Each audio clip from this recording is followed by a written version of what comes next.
তারুণ্যের প্রথম ভোট ধানের শীষের পক্ষে হোক, প্রবাসীদের প্রথম ভোট ধানের শীষের পক্ষে হোক। গতকাল সৌদি আরব পশ্চিম অঞ্চল জিয়া সাইবার ফোর্স কেন্দ্রীয় কমিটির উদ্যোগে আপসহীন দেশনেত্রী বেগম খালেদা জিয়ার রোগ মুক্তি কামনা করে ও জিয়া সাইবার ফোর্স কেন্দ্রীয় নির্বাহী কমিটির সদস্য ও সৌদি আরব সাংগঠনিক দায়িত্বপ্রাপ্ত মোহাম্মদ সোহেলের জেদ্দা আগমন উপলক্ষে সাংগঠনিক সংবর্ধনা ও কমিটির পরিচিতি সভা অনুষ্ঠিত হয়েছে জেদ্দার একটি অভিজাত হোটেলে। সৌদি আরব জেদ্দা থেকে প্রতিনিধি জামাল হোসেন স্বপনের তথ্যচিত্রে দেখুন বিস্তারিত। এতে অনুষ্ঠানে জিয়া সাইবার ফোর্স সৌদি আরব পশ্চিমাঞ্চল কেন্দ্রীয় কমিটির সভাপতি মোহাম্মদ তসলিম উদ্দিন এর সভাপতিত্বে ও সাংগঠনিক সম্পাদক আব্দুল আলিম আলাল এর সঞ্চালনায় সংবর্ধিত মেহমান জিয়া সাইবার ফোর্স কেন্দ্রীয় নির্বাহী কমিটির সদস্য মোহাম্মদ সোহেল, প্রধান অতিথি বিএনইর জাতীয় কার্যনির্বাহী কমিটির অন্যতম সদস্য ও জিয়া সাইবার ফোর্স সৌদি আরব পশ্চিমাঞ্চল কেন্দ্রীয় কমিটির সম্মানিত প্রধান উপদেষ্টা আলহাজ আব্দুর রহমান, প্রধান বক্তা সৌদি আরব জিয়া সাইবার ফোর্স এর উপদেষ্টা মোহাম্মদ শাহজাহান, বিশেষ অতিথি জিয়া সাইবার ফোর্সের উপদেষ্টা বাহারউদ্দিন বাদল। আরও উপস্থিত ছিলেন বিশেষ অতিথি বাহারউদ্দিন বকুল। সৌদি আরব জিয়া সাইবার ফোর্স কেন্দ্রীয় কমিটির সহসভাপতি রাশেদুল আমিন চৌধুরী, সহসভাপতি আব্দুল কাইয়ুম, সহসভাপতি আসানুল্লাহ মিলন, সহসভাপতি মাসুদ আলী, সহসভাপতি শাহাদাত হোসেন রনি, সহসভাপতি নজরুল ইসলাম ঢালি, সহসভাপতি আবুল কালাম সওদাগর কামাল, যুগ্ম সাধারণ সম্পাদক রেজাউল করিম মোল্লা, যুগ্ম সাধারণ সম্পাদক নজরুল ইসলাম নজরুল, সহসাংগঠনিক সম্পাদক ইমরান তালুকদার, প্রচার সম্পাদক হাবিবুর রহমান লালা, সহপ্রচার সম্পাদক মুশাররফ হোসেন পারভেজ, দপ্তর সম্পাদক এস সুমন, তথ্য ও গবেষণা সম্পাদক শফিকুল ইসলাম মামুন, ক্রীড়া ও সাংস্কৃতিক বিষয়ক সম্পাদক রিয়াদ হোসেন অন্তর, সদস্য মোহাম্মদ হারুনুর রশিদ, আলিম উদ্দিন, মোহান হোসেন, মোহাম্মদ সেলিম সহপ্রমুখ। অনুষ্ঠানে পবিত্র কুরআন তেলাওয়াত করেন আব্দুল কাইয়ুম। পরিশেষে পবিত্র ওমরাহর পালন শেষে ও জেদ্দা আগমন উপলক্ষে অনুষ্ঠানের সংবর্ধিত অতিথি জিয়া সাইবার ফোর্স কেন্দ্রীয় নির্বাহী কমিটির অন্যতম সদস্য মোহাম্মদ সোহেলকে কমিটির পক্ষ থেকে সম্মাননা ক্রেস্ট প্রদান করেন এবং অনুষ্ঠানে সভাপতির সমাপনী বক্তব্য সমাপ্তি ঘোষণা করে সবাই নৈশভোজে অংশগ্রহণ করেন। 700 পেজ খরিদ করছেন, ওনারা 70 কোটি টাকা খরচ করেন।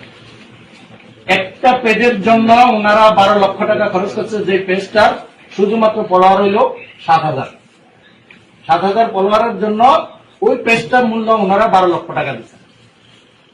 এবং দলের বিরুদ্ধে প্রোপাগান্ডার বিরুদ্ধে রুখে দাঁড়ানোর এই পোস্টগুলা আপনারা লাইক, শেয়ার এবং কমেন্ট বেশি বেশি করে করবেন, তাইলেই জিয়া সাইবার ফোর্স সৌদি আরব পশ্চিমাঞ্চল কেন্দ্রীয় কমিটির অনুমোদন আনা সক্ষম।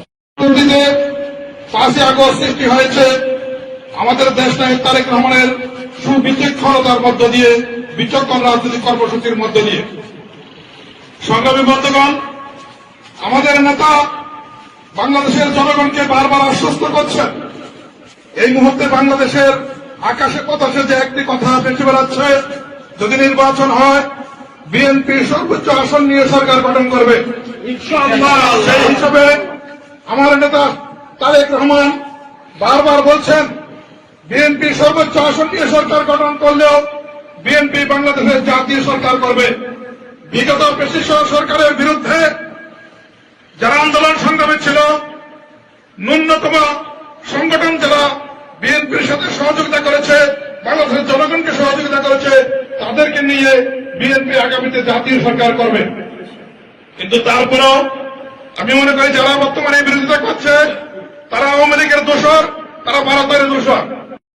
বেশি গুরুত্ব দিচ্ছে এবং কি রাজনীতিটা এমন ভাবে হয়ে গেছে, মানে ফেসবুক দেখেই দলের ভালো খারাপ করে দিচ্ছে। বিএনপি ছাতাবাজ প্রমাণ করে ফেলতেছে। ঘটনা হয়তো একটা, সেই ঘটনাকে 100 বার প্রচার করে বিএনপি ছাতাবাজ তারা প্রতিষ্ঠিত করে ফেলতেছে। আমাদের দলের অসংখ্য নেতা কর্মী, এত বড় একটা দল, এই দলের অসংখ্য নেতা কর্মী আমরা সেই অনলাইনে জবাবটা দিতে ব্যর্থ হচ্ছে। তো সেই জায়গা থেকে বিগত দিনে স্বৈরাচার বিরোধী আন্দোলনে 2015 সাল থেকে জিয়া সাইবার ফোর্স কার্যক্রম পরিচালনা করতেছে। 5 তারিখের পর থেকে আমাদের কার্যক্রম আরো বেশি শক্ত হয়ে গেছে, অনেক বেশি হার্ড হয়ে গেছে।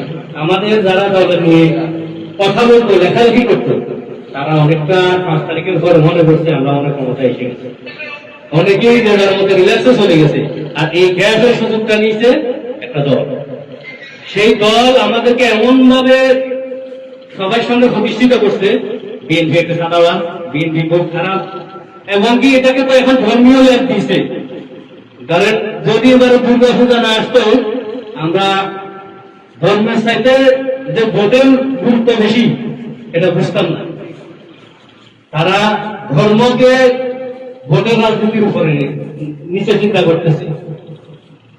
এখন অনেকগুলো বয়ান প্রতিষ্ঠা করছে তারা, কিছু কিছু ওয়াইজিন আছে যাদেরকে আমরা মুসলমান হিসেবে ওয়াইজিনদের সম্মান করি, তারা এখন এটাকে ইয়ে করে কি দু একজন বক্তা এভাবে বক্তব্য দেয়, আপনার বিএনপিতে